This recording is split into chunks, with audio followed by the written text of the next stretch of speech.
I now want to bridge to the next part of this session, because like now we learned a lot about the theory, um, about like how to do this and whatever. But like now I want to know also like how to strategically tackle this topic in an European context. And therefore we have Gretel here.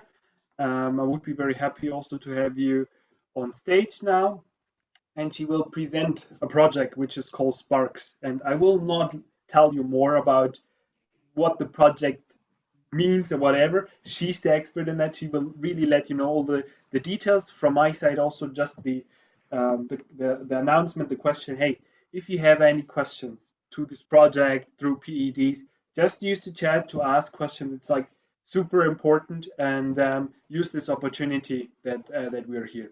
So, Gretel, please, I would be happy to see your presentation. Thank you. Just 1 second until I share, and you tell me when you see this on full screen mode. So hopefully now you're seeing it. Perfect. Thank you.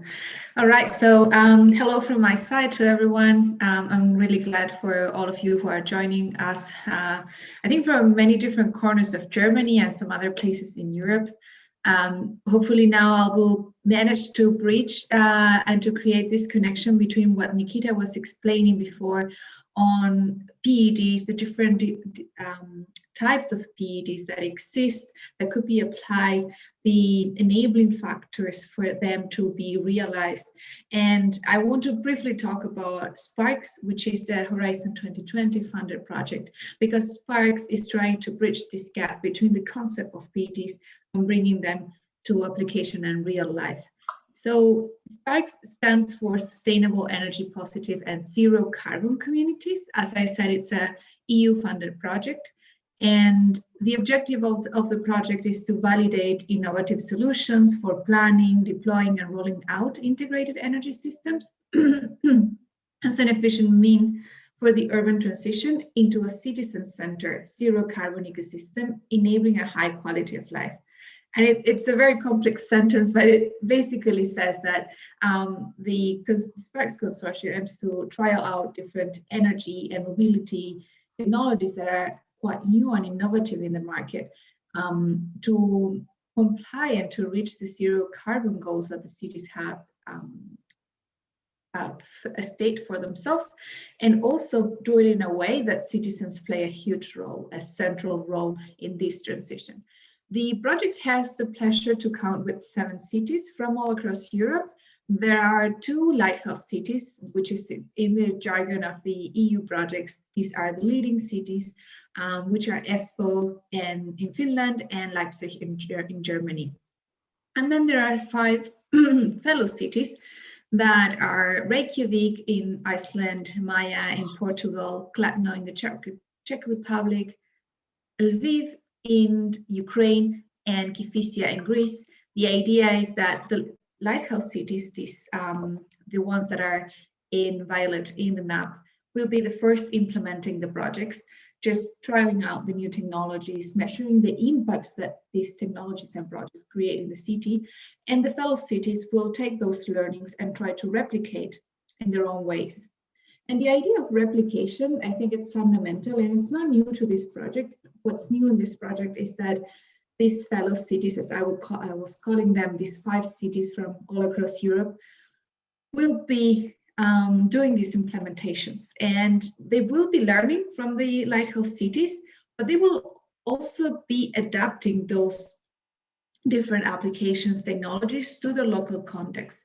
And the idea of this overall approach is that there's going to be a learning process that's going to be enhanced through the communication between the different actors that are part of this consortium, because it's not only the cities, there are companies like us, like companies like the one that Kaisa will present, and in some minutes will explain their experience in Espoo, and there are also research institutes. So there is an ecosystem for learning about these applications. There's also an opportunity for upscaling applications, since not only one city will be implementing and testing these new technologies, there are going to be many more that will go that way. And there is also a chance for developing new markets. So if a solution proves to be successful, there is a chance that this could also be taken in some other geographies. The cities in SPARCS share many similar challenges in a way. So besides the differences, the geographical differences, they do share these challenges that have to do with some inefficient energy infrastructure, the integration between renewable energies, and also the electricity system, the passive users. So far we haven't focused so much on prosumers, so people producing their own energy, on efficient energy systems. Also the challenge of the digital gap and how to engage with those that are not so well connected with the new technologies. And also challenges around the policy aspects or knowledge exchange, the environmental challenges that have to do with CO2 emissions, the local air quality, the excess heat utilization, and some like different areas where they are trying to tackle the same challenges. So through replication, we aim to disseminate the knowledge and the experiences that the lighthouse cities are producing, and also making sure that the fellow cities follow a path that will get them from idea into implementation. And this replication can be seen also as a puzzle that has 6 different pieces. One is the use cases, the solutions, the replication strategy, the training, the project development, and the joint procurement. And I will explain them in a little detail. So the use cases, as part of this project, we are collecting use cases, which are basically the implementation stories from these lighthouse cities, Leipzig and Espoo. And these implementation stories have key information about technologies, stakeholders involved, how they pay for this, and also other insights that they have gained during the implementation. And the idea of doing this, of collecting these use cases, is to inspire the action in the fellow cities and inform them about the implementation experiences. And this work is, in this case, not new to us, because we have developed a template for this use case collection that's also based and has contributed to the development of a standard that we have co-developed with other experts across Europe. And maybe if you're interested in knowing more, we don't have yet the SPARCS use cases available because the cities are in the process of implementing. But if you're curious about other implementations, energies, the ones that Nikita was mentioning at the beginning, you can also go to our platform, where it's an open and free to use database to access the use cases. There are other functionalities, but basically here you can read about the experiences, not only in the energy sector. If you're interested in other sectors, you can also find other experiences from cities across Europe that have key information about how things are being done, main challenges, and how they're being addressed. And hopefully we'll also have soon the SPARCS use cases available there. As I was saying, there's another piece of this replication puzzle that has to do with the solution. So we were looking at the use cases, which are the practical implications of what's being done, how is it being done. However, there's a more general hierarchical level that has to do with the general information about these technical systems that are being implemented in cities. And this information we have also produced as part of the project. The idea of the solutions is that they have expert curated neutral information. So it's not from one specific company, it's really information about the possibilities in the market. And they serve as a blueprint for project development, tender preparation for the cities, and also for companies to display their possibilities on the products they're offering. And basically these solutions have a wide range of information, but in general, they have information about benefits, functionalities that I will mention afterwards, the business models, driving factors, legal requirements. So it's really everything, or the most important information that cities need to know when they want to implement and replicate these solutions. These are also available on our platform and also accessible to anyone if you're interested to look at it in more detail, because I have no chance now with the time to explain them in more detail. We have produced 19 solutions for just the SPARCS project that range from all the applications that the cities will be doing, and that could give you a better understanding of what's going on SPARCS. And I think Kaisa would also give us a good practical view on it as well. And I wanted to highlight this before moving to the other aspects, and it's the role that the functions of the system play in this solution. What we have developed is a functional understanding of the solutions and break it down to smaller pieces so cities could understand better what they are going to procure, and also to create procurement material that's better and more open to receiving different applications. The idea is that there are core functionalities, as you can see on the left, that this system has to perform. So if we're talking, for example, about building energy management system, this system has to at least monitor the building performance and manage the energy demand.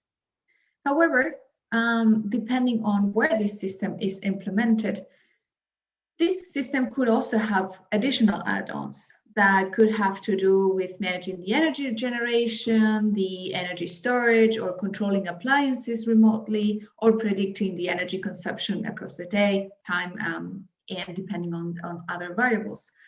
So the idea is that cities are able to adapt these solutions. So we provided this neutral general information about what can be implemented in cities, but cities can play with it, can tweak the different solutions. And that's the role that use cases play. So you can now see how things all play together, because we have this general information, and then we see, okay, but how specifically did these different cities implement this, and what different functions they use from these systems to respond to their needs. And that's what we are aiming to represent with these use cases. I won't go again in detail in these ones because I know I'm close to the time. Again, you can go to our platform, have a look at it, and if you have questions, we could also go afterwards in detail into these ones.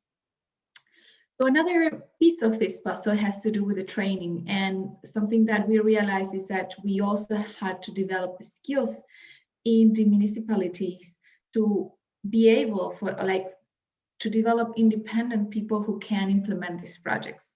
And that's why we have developed a full smart city and urban energy training. This builds on our previous work with TÜV Süd, where we have already the smart city certificate that you will get, people can get if they join our course that had 4 core modules, but we have expanded our work through SPARCS to include some other modules on smart city. So we have expanded in total to 16 smart city and energy modules that they go from like financing, policies, data, living labs, digital planning, but we also have some stuff around energy generation and storage, energy efficient buildings, smart and flexible grids, regulations, the integration between mobility and energy. So we really have expanded this, and we have managed to train about 30 city officials from the 7 SPARCS cities.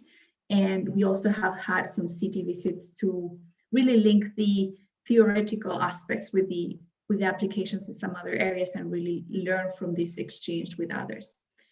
And finally, there's 2 other missing pieces that I have not explained in this puzzle of replication that have to do with the project development and finally the procurement of these solutions.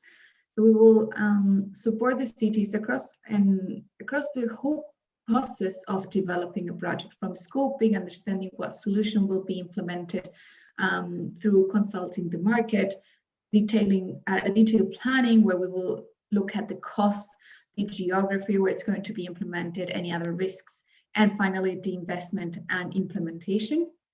And this is a work we will do with other partners from the consortium. And finally, we'll be exploring the possibility of developing a tool that will enable the cities to procure in a jointly manner. So the idea is that since there is going to be this amount of cities that will be looking at similar solutions, that they could aggregate their demand and benefit in a way from the economies of scale and at the end also influence the market aggregating this demand. So the idea is that through this whole puzzle, we will be able to support the cities across the whole process.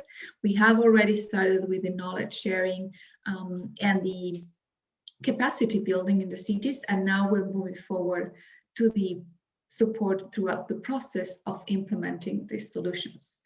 So this is a bit on the context of how we are translating the PED's concept into SPARCS and the methodology we're following to replicate what's going on in the lighthouse cities and taking it to other geographies. And hopefully, I think now also Kaisa will be able to give you more of a sense of what's going on in the cities. So that's it from my side.